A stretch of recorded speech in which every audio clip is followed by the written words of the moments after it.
As we conclude today, I want to talk to another religious leader in our community as we've talked so much about the Faith and Community Alliance in Greater West Bloomfield. They were meeting at the time of these events on Thursday, March 12th at Temple Israel, finding ways to build cohesion and strengthen connections between religious communities in West Bloomfield Township and beyond. One of the people that is doing that each and every day, putting that effort in, is Rabbi Benjamin Altshuler, who joins us now on the Splash Live. Rabbi Ben, thank you for being with us.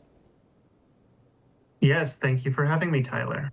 Yeah, good to have you on as it's a difficult time in the Jewish community. It's a difficult time in the Greater West Bloomfield community that is such a melting pot of different ethnicities and certainly religious groups. What's your message for the greater community, the wider community, in terms of how they can provide that immediate support to their Jewish loved ones, their friends, their neighbors, and others in our community after what happened?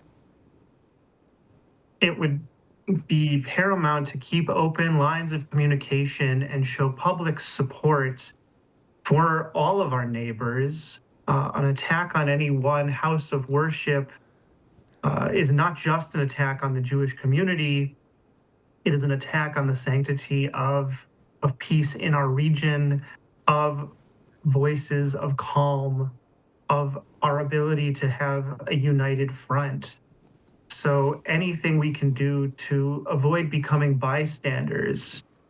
I was able to follow the news online, and what really struck me as many people were sharing voices of support and concern, many others were commenting that it was all a hoax, that this was just another example of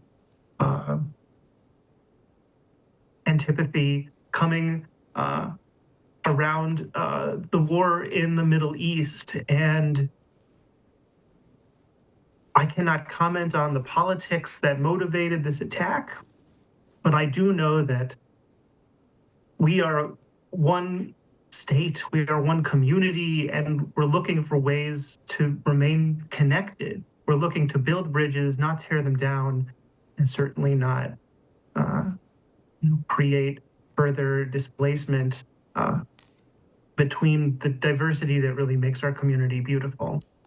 And there are so many connections between the different religions, the predominant religions in our communities, and others that also make up West Bloomfield and make up the state of Michigan, a very diverse place in its own right. Rabbi Benjamin, you're from Bay City, but do communicate with our religious leadership here in the greater West Bloomfield area. You help to find those connections. And one thing that does play into the story of every different religion, the lesson of every different major religion in our community and beyond, is finding those connections and helping people in their time of need. How important is it in times like this that other communities like yours in Bay City, which is relatively far away from us in West Bloomfield, but others close and far, reach out across their own communities too to provide that level of support, even if they're not close to greater West Bloomfield? We have seen that these attacks, while they occur locally, are effects that ripple outward. And this is, of course, not an isolated incident. We recognize that there was a similar attack in Grand Blanc, Michigan, an attack on a house of worship. And of course, this comes on the heels of attacks on synagogues in Jackson, Mississippi, on attacks in Toronto, Canada. And so clearly this is not a unique occurrence here in West Bloomfield or even here in the state of Michigan. Anything we can do to connect with our neighbors and join a dialogue, offering prayers that we can find peace locally, will also have ripples outward, just as much as these acts of hatred, these acts of contrition that can really bring our collective impact. Perhaps so too can efforts towards a peaceful dialogue. So often it's our religious leaders that provide that immediate support to those in their community that are affected by tragic incidents like this, by traumatic incidents like this. And you see it often too from other people across faiths when they do reach out, just how big of an impact that can have on people. What's your message in terms of people spreading kindness in this time? What is your suggestion for them making those first steps to make that reach out across maybe religious lines, ethnic lines, or others that tend to divide us in communities to bring people together? Well, it starts by talking to the people who are closest to home, talking to your own neighbors, talking to your own family, and seeing, what they think about this. And being quick to speak up when you see rhetoric that, contributes to division. When we don't speak up, when people rely on hateful tropes, it gives permission for such things to escalate. So I would start there. Reach out to those who are being quiet and find out why they are not bothered by such frightening images on our TV screens and in our neighborhoods. Reach out to people who are different from you to let them know that you're listening. Sometimes it takes more listening than speaking to make sure that all voices are heard.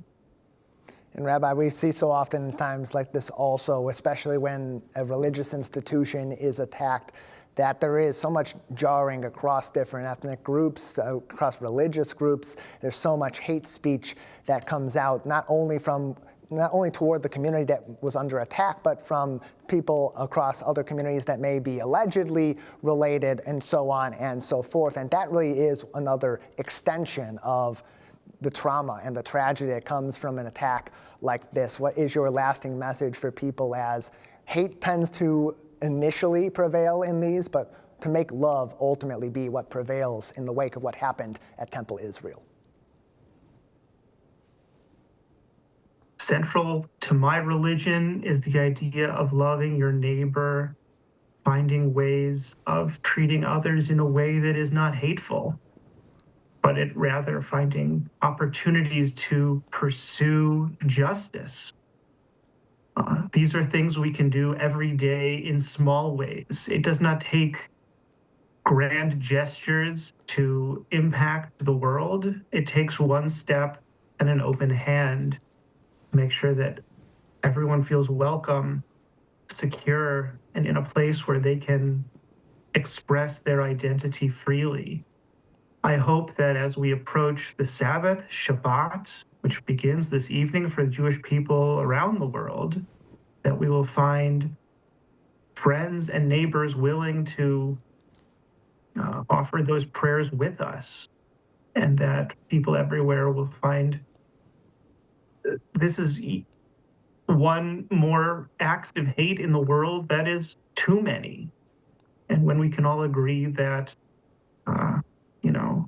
our common good is pursued when we join hands rather than take up arms, I think we'll all feel a little bit more secure and a little bit safer when we close our eyes at night. Very strong message for us in our community, and as we connect communities across Michigan, from West Bloomfield to Bay City and all around the world as well. Rabbi Benjamin, thank you so much for joining us today. Thank you for having me.